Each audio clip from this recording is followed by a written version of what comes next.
대입성공 미라클 대표 장학수 소장입니다. 반갑습니다. 대입 자기소개서 미라클 특강. 이번 강의는 오리엔테이션 강의가 되겠는데요.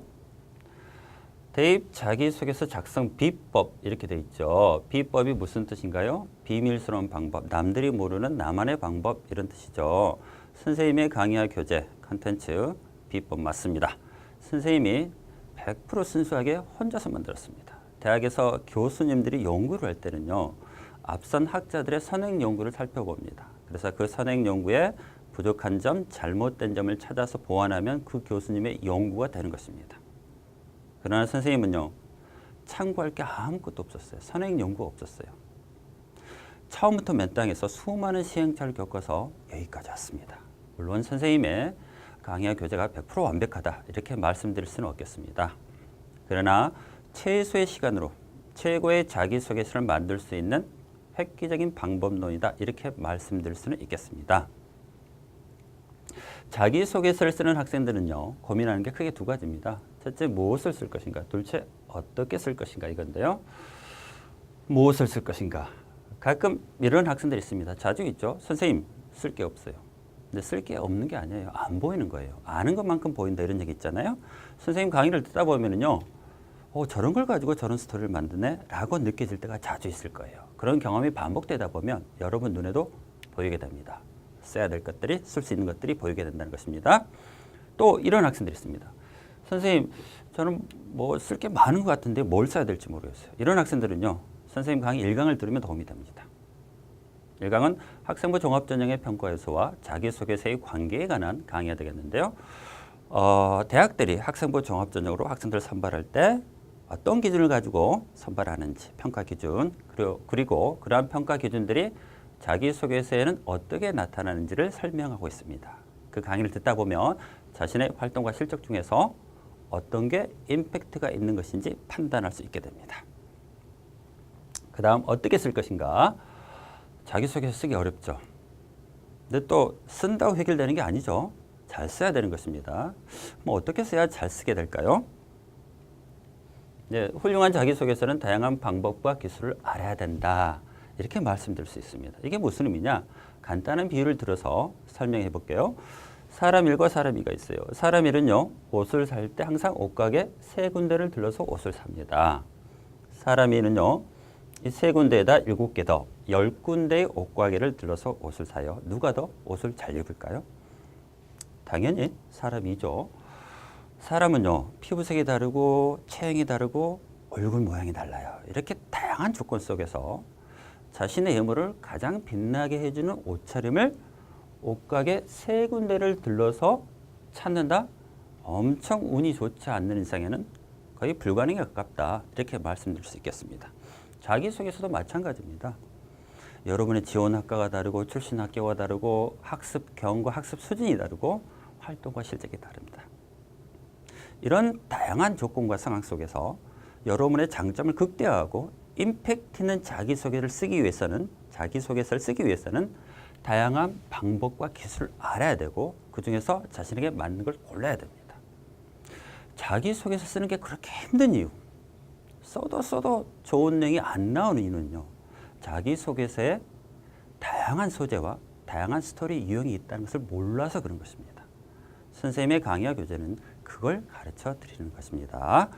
그러면 강의의 목차를 볼까요? 1강은요. 아까 말씀드린 것처럼 학생부 종합전형 평가 요소와 자기소개서의 관계에 관한 강의가 되겠고 그 다음 1번 문항 작성법, 2번 문항 작성법 많죠. 그 다음에 3번 문항 작성법, 4번 문항 작성법 이렇게 되어 있는데요. 1번 문항 작성법은 너무 복잡하고 어려워서 한 강으로 끝내지 못하고요. 2, 3강으로 나누어서 설명을 드릴게요. 2번 문항 작성법 내용이 많죠. 강의 시간도 가장 깁니다. 좀 주의 있게 들어야 될 거예요. 그 다음에 3번 문항 작성법 5강인데 강의 시간이 좀 짧아요. 짧다고 해서 내용이 부실한 건 아니에요. 필요한 내용은 다 들어있어요. 6강 4번 문항 작성법 대학 자율문항이죠. 선생님의 다양한 방법과 기술들이 있는데 그걸 다 소개할 수는 없고 오리엔테이션 강의니까 1번 문항 작성법의 방법과 기술들을 큰 줄기 중심으로 간단히 설명을 드릴게요. 자, 대입 자기소개서 미라클 특강 1번 문항. 고등학교 재학 기간 중 학업에 기울인 노력과 학습 경험을 통해 배우고 느낀 점을 중심으로 기술을 해주시기 바랍니다. 이게 1번 문항이죠. 1번 문항의 기본 스토리 유형을 먼저 알아야 돼요. 교과 실력 향상 스토리.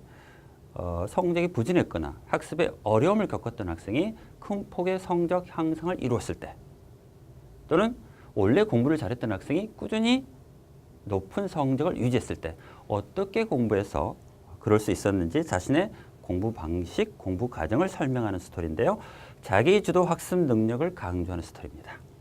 그 다음에 전공 관련 시험학습 스토리는요. 전공 관련 교과 또는 범위를 좁혀서 전공 관련 주제에 대한 시험학습 스토리인데요. 시험학습은요. 선생님이 새롭게 정의 내린 개념이에요. 교과서 수준에 머무르지 않고 교과서 수준 이상으로 심화되고 확장된 학습이 시험학습입니다. 강한 지적 탐구심하고 높은 수준의 학습이 드러나게 되어 있는데요. 전공 관련 시험학습 스토리를 통해서는 전공 적합성이라든가 아까 말씀드린 강한 지적 탐구심, 높은 수준의 학습이 드러나게 되어 있습니다. 선생님이 이렇게 간단하게 기본 스토리 유형을 정리했는데요. 사실은요, 선생님이 엄청나게 시행착오를 많이 겪은 끝에 내린 결론입니다. 그 다음에 이 교집합에 해당하는 스토리도 있고요. 그 다음에 볼까요? 이제 방법과 기술들을 이제 세부적으로 알아봐야 될 텐데, 첫 번째, 진부한 공부 방법을 신선한 것으로 만들겠습니다. 아까 교과 실력 향상 스토리 잠깐 선생님이 설명드렸는데, 교과 실력 향상 스토리는 자신의 공부 방법이 나와야 됩니다. 근데 여러분의 공부 방법이 대부분 진부한 것들이 많아요. 오답 노트 만들기를 했다, 개념 중심 학습을 했다, 또 요즘 가장 유행하는 거, 또래 학습 멘토링. 성적이 조금 떨어지는 친구들을 가르쳐주면서 나도 배우게 되고 실력이 늘어난다. 입학사정관들은요. 수시 시즌이 되면 하루 종일 서류만 보고 있어요. 가장 싫어하는 게 식상한 것입니다. 이런 스토리를 쓰면요. 읽지도 않을 가능성이 높아요. 그래서 교과 실력 향상 스토리를 쓰려면요. 진부한 공부 방법은 안 되고요. 자기만의 신선한 공부 방법을 제시해야 되는데 그게 쉽지가 않거든요. 선생님이 방법을 4가지로 제시하고 있습니다. 첫 번째, 자기만의 학습 경험을 공부 방법으로 개념화한 다음 그 사례로 소개하기입니다. 무슨 말인지 모르겠죠. 그죠? 근데 이제 사례 2 뭐 이런 것들, 선생님이 1번 문항에서 사례 21개를 제시하고 있는데요. 21개의 사례를 선생님과 같이 분석하다 보면 완벽하게 이러한 모든 방법과 기술들을 이해하게 됩니다. 그래서 뭐 이런 사례들을 분석하다 보면 이게 무슨 의미인지 이해하게 될 것이고요. 두 번째, 신선한 공부 방법 만들기 방법은요. 기존의 공부 방법, 개념 중심 학습이라든가 스터디, 기존의 공부 방법인데 여기에다가 자신만의 특색 있는 학습 활동을 덧붙이는 것입니다. 사례 3번이 그렇고요. 부록의 자연어 이렇게 되어 있는데 부록이 뭡니까? 실제 합격자들의 자기소개서의 자연계 5번의 사례라는 얘기가 되겠습니다. 3번, 여러 종류의 학습 활동을 한꺼번에 열거하기. 이건 학습 부진 극복 스토리에서 나오는 방법인데요. 특별히 자신만의 공부 방법을 제시할 필요가 없어요. 그냥 여러 종류의 학습 활동을 열거하면 되는 것입니다. 그 다음에 A 교과를 B 교과를 연결하기. 이러면요 스토리가 풍성해져요. 신선함을 조금 피할 수 있는데요. 뭐 연결하기도 세부적으로 들어가 보면 뭐 공부 방법을 B 교과에 적용하기, 관심이 이어가기, 그 다음에 A 교과의 공부가 B 교과에 도움이 되기, 다양한 방식들이 있습니다. 그 다음에 선생님이 교과 실력 향상 스토리 잠깐 설명드렸는데 2가지 유형이 있어요. 학습 부진 극복 스토리, 큰 폭의 성적 향상을 이룬 거, 그 다음에 꾸준히 공부를 잘했던 학생, 자신의 공부 비결 소개 스토리가 있는데 이게 어떻게 스토리가 형성되고 만들어지는지 알아보겠습니다. 그 다음에 자기주도 학습 능력만 보여줘서는 곤란하고요. 강한 지적 탐구심을 보여줘야 되는데 어떻게 하면 강한 지적 탐구심을 보여줄 수 있는지.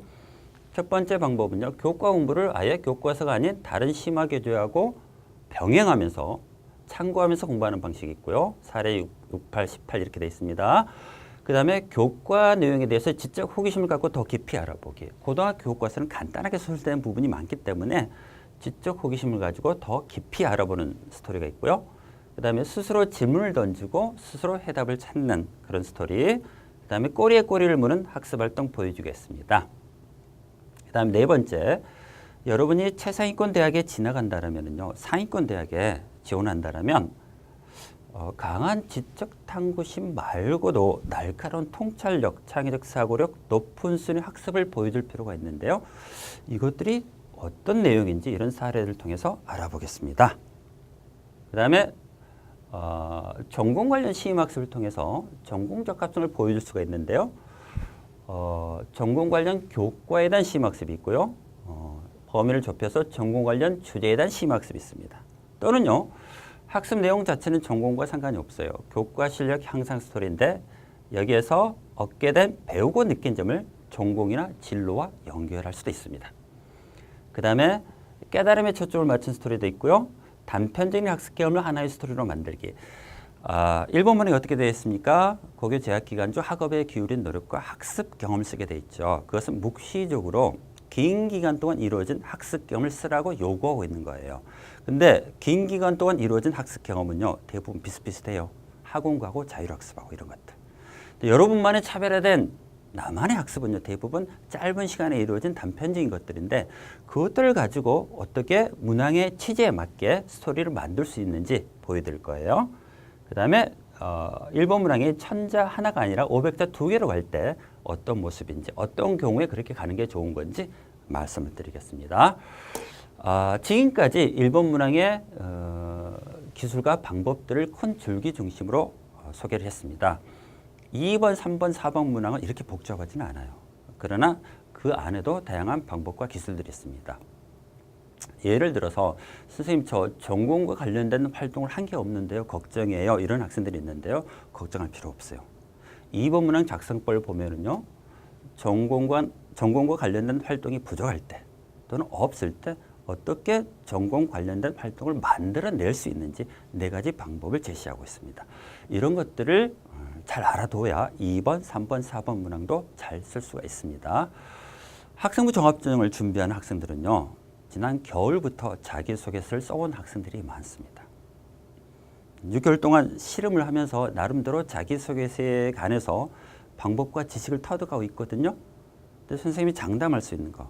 그 학생들이 6개월 동안 실험하면서 얻은 방법과 지식들. 여러분이 선생님 강의 4시간을 듣고 얻은 분량의 5분의 1도 안 됩니다. 학생부 종합전으로 합격한 선배도 마찬가지예요. 그 선배들이 알고 있는 지식. 여러분이 선생님 강의 4시간을 듣고 얻게 된 지식의 5분의 1도 안 됩니다. 선생님은 선생님의 강의와 교재가 획기적이라고 자부하고 있습니다.